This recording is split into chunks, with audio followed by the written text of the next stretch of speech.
Vamos então dar início aqui à correção da atividade de soluções parte 2. Questão número 1. Um único cristal de um sólido adicionado a um becker contendo a solução daquele mesmo sólido. Considerando as situações abaixo, julgue em verdadeiro ou em falso. VOF.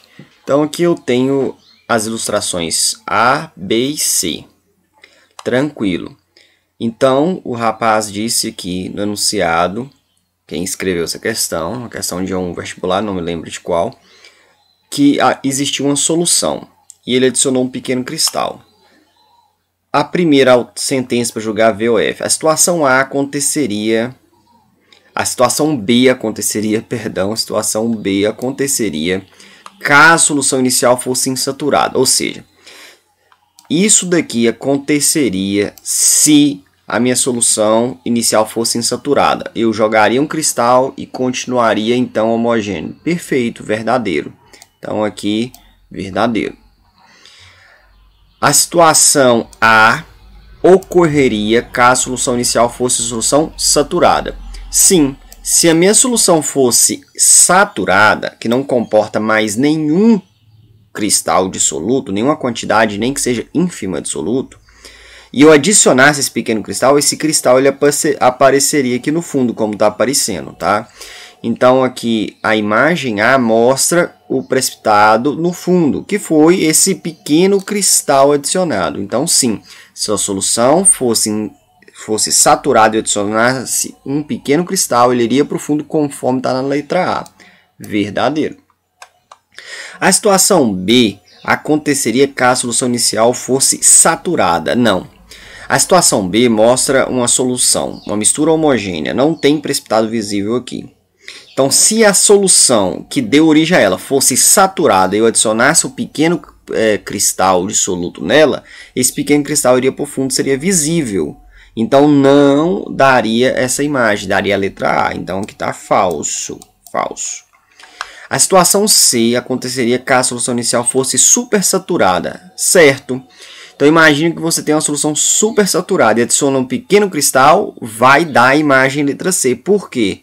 Porque o cristal que você adicionou não vai dissolver e a quantidade que estava dissolvida a mais, configurando solução supersaturada, ela precipitaria na hora que esse cristal que você adicionou, tá? Que você adicionou ele. Então, verdadeiro. A situação A aconteceria caso a solução inicial fosse insaturada. Falso. A situação A mostra o precipitado visível. Se eu tivesse solução insaturada e colocasse um pequeno cristal, esse pequeno cristal dissolveria. No máximo, ele iria para uma solução saturada, mas continuaria homogêneo. Então, não daria o precipitado visível, como está mostrando a letra A. Então, aqui, falso. Então, a sequência ficou VVF. Próxima questão. Questão número 2. O coeficiente de solubilidade de um sal é 60 gramas por 100 gramas de água a 80 graus Celsius. Então, significa dizer que é possível dissolver 60 gramas do sal em 100 de água. A massa em gramas desse sal, nessa temperatura necessária para saturar, ou seja, dissolver o máximo que pode, 80 gramas de água é uma regra de 3 super tranquilo. Então, o enunciado diz que é possível colocar 60 gramas do sal em 100 gramas de água. Tá? Então, vou colocar aqui água só para a gente saber que aqui é o termo da água. Então, 60 de sal em 100 de água. Ele está perguntando quanto é possível saturar, ou seja, qual é a quantidade máxima, porque solução saturada é a solução que tem a quantidade máxima de soluto. Então, quanto que eu consigo colocar de soluto se eu tiver não 100, se eu tiver 80 gramas de água? Beleza, como é que a gente faz isso aqui? Ó? Vou cortar esse zero com este zero para facilitar e esse zero com esse zero. Posso? Posso. Com isso, eu tenho 8 vezes 6 e x vezes 1. Então, na verdade, x é igual a 6 vezes 8. 6 vezes 8, 48 gramas de sal. Tá? Então, a resposta é 48 gramas de sal. Tranquilo? Próxima questão, então. Agora, a questão número 3. A questão número 3 diz o seguinte. Os frascos contêm soluções saturadas de cloreto de sódio, que é o sal de cozinha. Julgue VOF. Na situação 1, está mostrando aqui um sistema homogêneo, onde tem água e tem sal. Na situação 2, mostra aqui um sistema heterogêneo, porque eu consigo visualizar aqui o precipitado, sal depositado no fundo. Então é uma solução de água com sal, mas colocou muito sal a ponto de não dissolver esse sal aparecer ali no fundo. Beleza. Letra A, primeiro item para julgar a VOF. A solução do frasco 2 é mais concentrada que a do frasco 1. Bom, a princípio você vai dizer que sim, é verdade, mas volte no enunciado e diz, ó, os frascos contêm soluções saturadas. Todos os dois têm soluções saturadas. O que significa isso? Significa que a solução número 1 tem o máximo de sal dissolvido e a solução número 2 também. Tem alguns professores, tem alguns livros que ele não faz distinção em uma solução saturada ou solução saturada com precipitado. Ambas são chamadas de soluções saturadas. Então ele não faz questão de avisar ou de colocar um termo diferente na que o precipitado está visível. Por quê? Por causa disso, porque em ambas tem a mesma quantidade de sal dissolvido. Se a quantidade de água é a mesma, nós temos a mesma quantidade de sal dissolvido nelas, tanto na 1 quanto na 2. Todo o excesso que passou do limite foi para o fundo nessa daqui. Então, dissolvido, se eu vier aqui e pegar uma pequena porção da amostra da 2 e uma pequena porção da amostra da 1 e levar no laboratório, vai dar a mesma quantidade de soluto dentro dessa quantidade de água, ou seja, a concentração é a mesma, tá? Então a solução do frasco 2 é mais concentrada do que a 1? Não, é falso, tá? Só seria mais concentrada se a gente aquecesse a 2, porque aí o sal depositado ele iria dissolver e fazer com que tivesse mais soluto por volume de água, tá? Então não, ambas têm a mesma concentração. Então vamos continuar. A solução do frasco 1 possui maior concentração de íons dissolvidos. Falso, tá? Tanto uma quanto a outra tem o mesmo tanto de sal dissolvido e, consequentemente, o mesmo tanto de íons, tá? A solução dos frascos 1 e 2 possui igual concentração, ou iguais concentrações. Possui igual concentração. Se adicionarmos cloreto de sódio à solução 1, sua concentração aumentará. Se você colocar mais sal na solução 1, que já é saturada, esse sal não vai dissolver no líquido, então ele não vai fazer parte da solução. Ele vai vir aqui por fundo e vai depositar. Ou seja, esse sal ele está alheio à solução, ele está ali no fundo do copo, mas ele não está fazendo parte da solução. Então, não vou aumentar a quantidade de sal na solução, que seria o sal dissolvido, então não. Falso, a concentração continua exatamente a mesma. Se adicionarmos o cloreto de sódio à solução 2, ele não irá dissolver, precipitando no recipiente. Sim, se eu colocar na 2, onde já é saturado e já tem precipitado, vai ter mais precipitado em cima do precipitado aqui, tá? Então é isso que vai ocorrer. Então essa está verdadeiríssima, tá bom? Então a sequência é falso, falso, falso, falso, verdadeiro. Então nosso... Opa, tem um aqui que eu marquei errado. Eita... As soluções do frasco 1 e 2 possuem igual concentração? Desculpa, gente. Agora que eu percebi, vou apagar aqui e fazer essa correção. Vocês me desculpem. Verdadeiro. Tá? Eu falei uma coisa e marquei outra. Vocês devem ter ficado maluco aí. Então a sequência correta é falso, falso, verdadeiro, falso, verdadeiro. Tranquilo? Agora tá tudo certinho. Vamos para a próxima questão. Questão número 4. Essa questão aqui é super interessante. Tá? Se eu não me engano, é a questão da UFMG. Vamos lá. A dissolução de uma substância em água pode ocorrer com absorção ou liberação de calor. O esquema abaixo apresenta as temperaturas da água destilada e das soluções logo após a dissolução do nitrato de sódio e de hidróxido de cálcio em água destilada. Então nós temos aqui, ó, a água pura, ela está na temperatura de 25. Colocou o nitrato de sódio, o que aconteceu? Ocorreu um abaixamento de temperatura, de 25 foi para 21, caiu, vou até colocar aqui, ó, menos 4 graus Celsius foi consumido.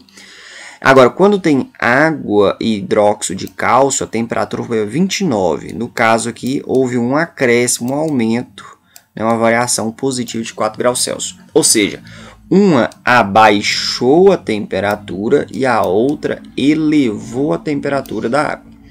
Agora, com esse experimento eu já consigo decidir quem tem dissolução exotérmica e quem tem dissolução endotérmica. Depois nós vamos amarrar nesses gráficos aqui abaixo, mas vamos por esse passo primeiro. Beleza. Endotérmico é quem dissolve e consome calor, porque endotérmico é calor para dentro, então come calor. Ele vai comer calor. E o resultado de comer calor é ter a ausência de calor depois. Então, quem comeu calor foi o nitrato de sódio. Por quê? Porque tinha 25 graus Celsius, a temperatura baixou. Por quê? Porque esse cara, ao entrar na água, ele consumiu calor. Então, aqui, a dissolução é uma dissolução chamada ou classificada como endotérmica. Endo. Já o hidróxido de cálcio, ele, ao entrar na água, ele colocou calor na água. Tirou o calor de dentro dele, do hidróxido de cálcio, e colocou no meio externo, que é a água que ele está entrando. Então, se houve um aumento de temperatura, houve uma produção de calor. Então, esse cara colocou o calor para fora. O calor do composto foi para a água, ou seja, para a solução. Então, aqui nós temos aquilo que nós chamamos de dissolução exotérmica. Beleza? Agora nós vamos amarrar os gráficos. Os gráficos apresentam as curvas de solubilidade para as duas substâncias consideradas. E aí ele vai querer saber aqui, ó, quanto ao calor liberado ou absorvido da dissolução. E a curva de solubilidade assinala a alternativa que apresenta as propriedades que correspondem respectivamente à solução do nitrato de sódio e hidróxido de cálcio. Então tá aqui, ó, dissolução exotérmica, curva 2, endotérmica, curva 1, vai ter as combinações. Mas esquece aqui as alternativas. Essa curva está aumentando. À medida que a temperatura aumenta, o coeficiente de solubilidade, o CS, não é Counter-Strike, é coeficiente de solubilidade ou simplesmente S de solubilidade. Está aumentando. Então, à medida que eu forneço calor, a temperatura aumenta, a coeficiente de solubilidade aumenta. Quem que gosta de comer calor? Quem é endo, tá? Então, essa aqui é uma curva endotérmica, porque ela gosta de comer. Então, deixa eu amarrar aqui, ó, nitrato de sódio é com a curva 1.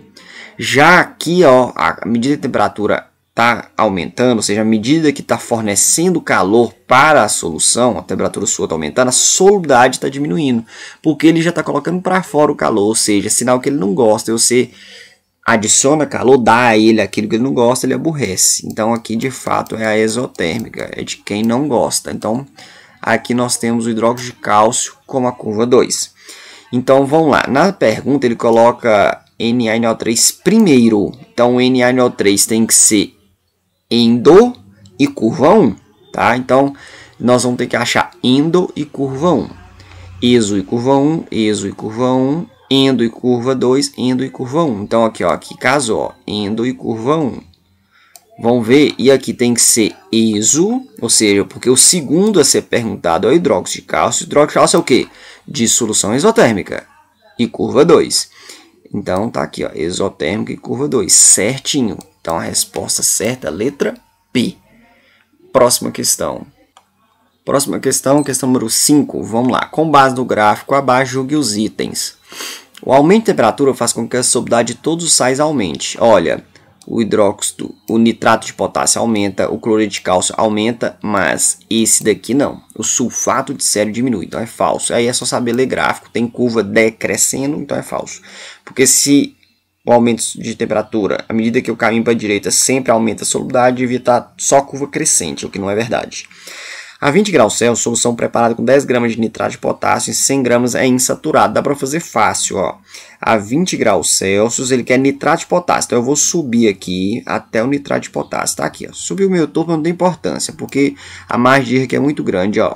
A solubilidade de nitrato de potássio a 20 graus Celsius é mais de 30 gramas a cada 100. Porque olha aqui, ó. A solubilidade é grama de soluto por 100 gramas. Então, se encostou aqui no 32, por exemplo, 32 gramas de soluto a cada 100 de água. Essa é a solubilidade de nitrato de potássio a 20 graus Celsius. Aí o camarada coloca 10 gramas desse sal em 100 de água. Se ele dissolve até 32 em 100, é óbvio que 10 em 100 ele dissolve e vai dissolver e vai ser uma solução que comportará mais sal ainda. Então, verdadeira, é insaturada, comporta mais. A 10 graus Celsius, o NaCl é mais solúvel que o que o KNO3, que é o nitrato de potássio. Vamos ver? A 10 graus Celsius está aqui, ó. A 10 graus Celsius, ó, olha a solubilidade do nitrato de potássio, tá aqui, ó, menos de 20. E essa mesma temperatura para o NaCl tem que subir, ó. Cheguei na curva do NaCl, é um pouco acima de 30. Então, a solubilidade a 10 graus Celsius do nitrato de potássio é abaixo de 20. e a solubilidade nessa mesma temperatura para o NaCl é acima de 30. Então sim, a 10 graus Celsius o NaCl é mais solúvel. Tá? É depois de uma certa temperatura que aumenta muito. Ó. Depois dos 10 aqui ó, em diante sobe muito a solubilidade do nitrato de potássio. A 90 graus Celsius é possível dissolver um mol de NaCl em 100 de água? Vamos ver. Primeiro nós temos que saber qual é a massa de um mol de NaCl. Na tabela periódica, o sódio é 23 e o cloro é 35,5, tá? Que é 23. Então, 23 com 35 significa que a massa de um mol de NaCl é 58,5 gramas. Em outras palavras, dizer que 90 graus Celsius é possível dissolver um mol de NaCl em 100 de água é dizer que vai dissolver 58,5 gramas em 100 de água. Então, vamos ver se é possível dissolver essa quantidade de NaCl em 100 de água a 90 graus Celsius. Então, vamos ver. A 90 graus Celsius está aqui, ó, até o último ponto da curva está aqui. Ó. Se eu traçar a reta aqui para ler no eixo Y, vai dar menos de 40. Então, a solubilidade do NaCl a 90 graus Celsius é, vamos colocar aqui 36. 37 a cada 100 de água. Se você quer colocar 50 em 100, está colocando muito mais. Então você não consegue dissolver tudo. Dissolve parte, mas não dissolve os 58. Então está falso. A 70 graus Celsius, a mistura de 30 gramas de sulfato de sélio e 100 de água é heterogênea. Então significa dizer o seguinte, que esses 30 gramas está extrapolando a solubilidade do sulfato de sélio nessa temperatura. Vamos lá? 70 graus Celsius. A 70 graus Celsius, o sulfato de sélio está aqui. Ó, subi muito torto, né? 70 está aqui. Aí eu vou ler para lá. Vai dar aqui muito perto de 10. Tá? A margem de erro muito grande, não precisa ter preocupação com esse tipo de questão, não. Então, solubilidade do sulfato de sélio é de 10 gramas a cada 100 de água. Nessa temperatura aqui, ó. É possível dissolver 10 em 100. 30 em 100 dissolve? Não. Não dissolve esses 30, não. Tá? Falso. Vai dissolver 10 e 20 e ficar no fundo. Mas ele pergunta se é... Ah, não. Desculpa. De novo, empolguei. Errei de novo. Isso acontece, né? Comigo acontece muito, mas estou corrigindo. Ele pergunta se a solução é heterogênea, né? A mistura de sulfato de sélio e água vai ser heterogênea. Vai ser sim, verdadeiro. Porque vai 10 gramas de dissolver e 20 vai para o fundo, vai ficar o precipitado visível, formando um sistema heterogêneo, uma mistura heterogênea. É verdadeiro. Corrigir já. Vamos então recapitular aqui a sequência. Falso, verdadeiro, verdadeiro, falso, verdadeiro. Tranquilo? Com isso nós terminamos então a atividade de soluções parte 2. Tranquilo? Te aguardo na próxima videoaula. Um abraço, fique com Deus e até mais. Tchau, tchau.